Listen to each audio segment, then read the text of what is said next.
Hi guys, it's Miss Ainsley. A few days ago, or yesterday actually, we went on a trip with Big Bird to the zoo. And today, we're going to go on a trip to the library. So this book is called A Visit to the Sesame Street Library. And it features more of our favorite Sesame Street friends. Have you ever been to a library before? Or, what are your favorite books to read? That's something to think about as we're reading this story. Right. So, A Visit to the Sesame Street Library by Deborah Hotzig, and it's illustrated by Joe Matthew. You can see Big Bird walking to the library. Big Bird was so excited. He had received $5 for his birthday in a card from Granny Bird that said, "Buy something you'll enjoy for a long time." And that was exactly what he was doing, buying some books. "There is nothing like a good book," he said, "and books last forever." Soon he had found 3 wonderful books, 2 little storybooks, and a great big book called All About Birds. He took them to Mrs. Hirsch, the bookstore owner. "All About Birds is my favorite," Big Bird told her. Then he gave her his $5. All About Birds sounds like an interesting book. And I can see why Big Bird likes that because he is a bird. Let's see what happens next. "I'm sorry, Big Bird," Mrs. Hirsch said, "but you don't have enough money to buy this big book." Oh, Big Bird was disappointed. But Mrs. Hirsch had a good idea. "I'll bet the library has All About Birds. The library has more books than any bookstore, and you can borrow them for free." "Wow, that sounds great," said Big Bird. So he paid for the 2 little books and set off for the library. When Big Bird got there, he saw some kids going into the big brick building. "I'll just follow them," he said.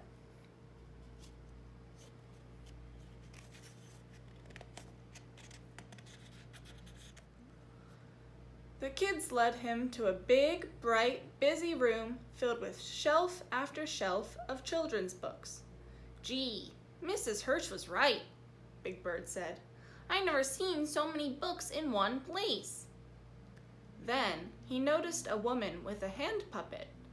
The puppet wore a red cape and was talking to a group of children. "Hey, that's Little Red Riding Hood," Big Bird said. Here we can see Little Red Riding Hood with her basket. And I see Grover too listening to the story. The puppet reminds me of the props that we use during story time. Let's see if Big Bird notices Grover too. "And Little Red Riding Hood and her grandma lived happily ever after," said the woman with the puppet. All the children clapped. Oh, you guys love to clap. Can you clap along? Yay! And Big Bird did too. If you liked this story, you'll also like Goldilocks and the 3 Bears. We have lots of fairy tale books, the storyteller said. "Oh, I know where they are," said a voice that Big Bird knew. It was Grover. "Hi, Grover," whispered Big Bird. "I never knew people read stories out loud in the library. I thought you had to be very quiet." "Oh, no," said Grover. "I come to Miss Libby's story hour every week. She's the librarian. Sometimes we even put on little plays. Last week I was Little Boy Blue. Would you like to come with me next week?" "Sure," said Big Bird. "But right now I'm looking for a special book called All About Birds. There are so many books here. How do you find the one you want?" Grover said, "Do not worry. I, Grover the Finder, will show you." Oh good, I'm glad Grover can show Big Bird what he's supposed to do, since he's never been to the library before. That's being a good friend. Big Bird followed Grover. Everywhere Big Bird looked, he saw something interesting. "Look at that poster," said Big Bird. "I borrowed it twice," said Grover. Ernie and Bert are on that poster. Big Bird was amazed. "You can borrow posters too?" "Sure," said Grover, "and I will show you something else you can borrow." They came to a sign that said, "Listening Corner." Grover pointed to boxes of all kinds of records and tapes. Records are what people used to listen to music on, so you can tell this book is a little bit old. "You could borrow records and tapes to take home and play," Grover said, "or you can listen to them here." "You can?" said Big Bird happily. So the listening corner would now probably be like headphones and CDs instead of records. "Yes," said Grover, "that's what those kids are doing." But why are they wearing earmuffs? It's not cold," said Big Bird. Grover laughed. "Huh, those are not earmuffs, those are headphones. When you use them, only you can hear the music. Pick a record and I will show you." They looked at lots and lots of records. There was even a section called Talking Records. "These are like story hour. Somebody reads a story on the record," Grover explained. Big Bird picked Peter and the Wolf, and Grover put it on for him. In a minute, Big Bird began shouting, "Hey everybody, this record has talking and music." Uh-oh, Big Bird's being loud in the library.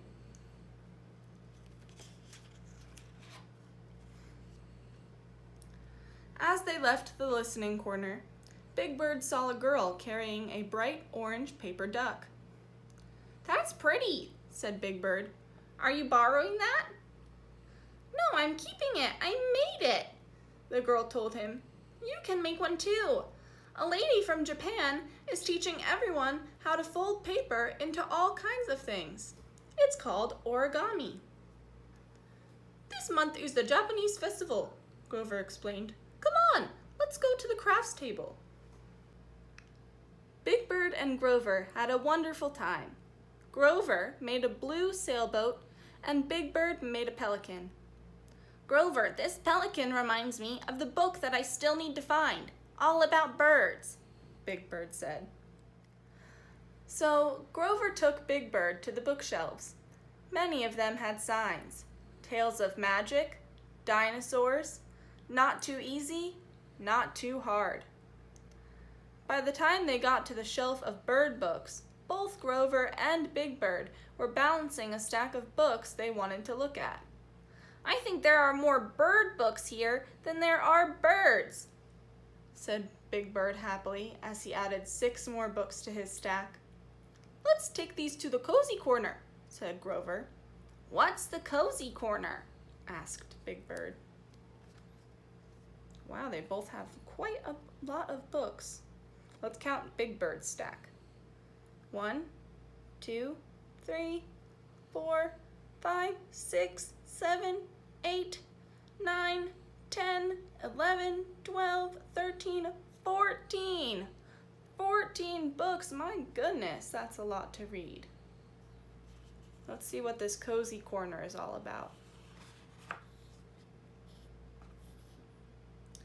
Grover showed Big Bird the coziest corner he had ever seen. Instead of chairs, there were big soft pillows on the carpet. It was the perfect place for reading. They joined the other kids, who were curled up with books and magazines. After a while, Big Bird sighed. "Ah, these bird books are wonderful, but they're not all about birds." Grover said, "I will ask Mrs. Libby to help. She will know where to look." Do you think they'll be able to find the book that Big Bird is looking for? As they left the cozy corner, Big Bird began putting books that he did not want to borrow on the shelves. "Oh no, don't do that," said Grover. "The library people put the books back exactly where they belong, so they'll be easy for other people to find." Then Big Bird saw a man wheeling a cart of books and putting them back, one by one, in their right places on the shelves. Here we can see the man reshelving the books. Grover and Big Bird found Mrs. Libby near some shelves filled not with books, but with toys. Our toy collection is something we just added to the library last month, Mrs. Libby proudly told Big Bird. Big Bird thought it was wonderful. He picked up a bright red truck from the top shelf and gave it to a little boy who couldn't reach it. "Say thank you to the nice Big Bird," said the little boy's mother. "Maybe you can help me, Big Bird," said Mrs. Libby.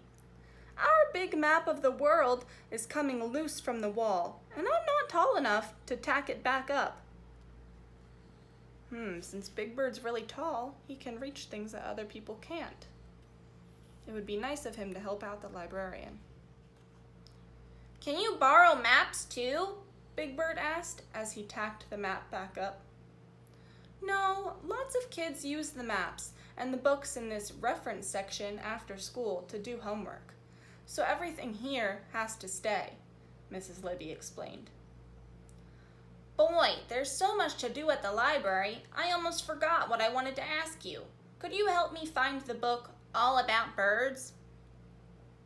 "Did you look on the shelf of bird books?" asked Mrs. Libby. "Yeah," said Big Bird, "but I didn't see it." "I'll help you find it. I know we have that book somewhere," she said. "Oh, good," said Big Bird. "I was afraid that you might not have it." "Even if this library doesn't have a book you want, we can probably get it for you from another library," said Mrs. Libby. "Libraries borrow books too?" said Grover. Yeah, libraries can trade books. It's pretty cool.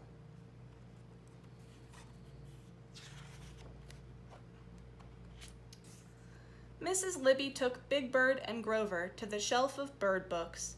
She pulled a big book off the shelf and handed it to Big Bird. "Is this the book you want?" "It was exactly like the book in the bookstore." "Yes," said Big Bird happily. "Gee, thanks. It was right here the whole time, but I didn't even see it." "Once, a book I wanted had already been checked out by someone else," said Grover, "so Mrs. Libby sent me a postcard when it was returned." Big Bird liked the idea of getting a postcard from the library, but he was happy that All About Birds was there for him to borrow right now. Yay, Big Bird found the book he wanted.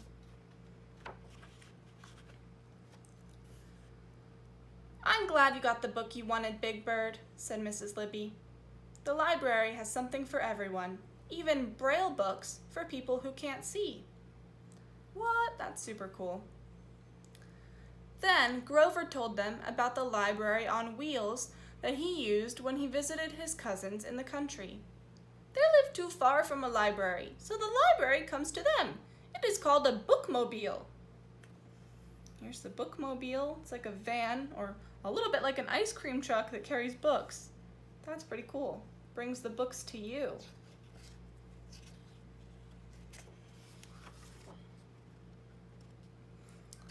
It was now time to go. Big Bird and Grover had the books, records, and posters that they wanted to borrow. "Now you need a library card," said Grover. "When I got my library card, my mommy wrote a note for me to give it to the librarian. It had my name and address on it. Do you have something that shows where you live?" Big Bird looked worried. Then he remembered the birthday card that Granny Bird sent him. He pulled it from his bookstore bag of books. On the envelope was written, "Delivered to Big Bird, at the Nest on Sesame Street." "This shows where I live," said Big Bird happily. "That's fine," said Mrs. Libby. Then she typed his name and address on a card. All Big Bird had to do was sign his name. "Take good care of all the things you check out of the library," said Mrs. Libby. "Other people will want to borrow them after you." "Oh, I will," said Big Bird. "I promise." Here's the library cards, we can see them. So now Big Bird can check out books and posters and other things whenever he wants.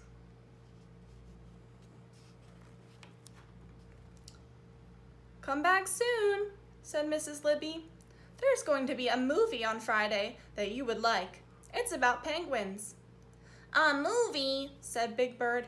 "I'll be back all right. After I read all about birds, I'm going to read all about everything." All right, that is the end of our story. It's a story about reading stories at the library. I hope you enjoyed going to the library with Big Bird and Grover, and that you think about what your favorite types of books are. I will see you guys next time.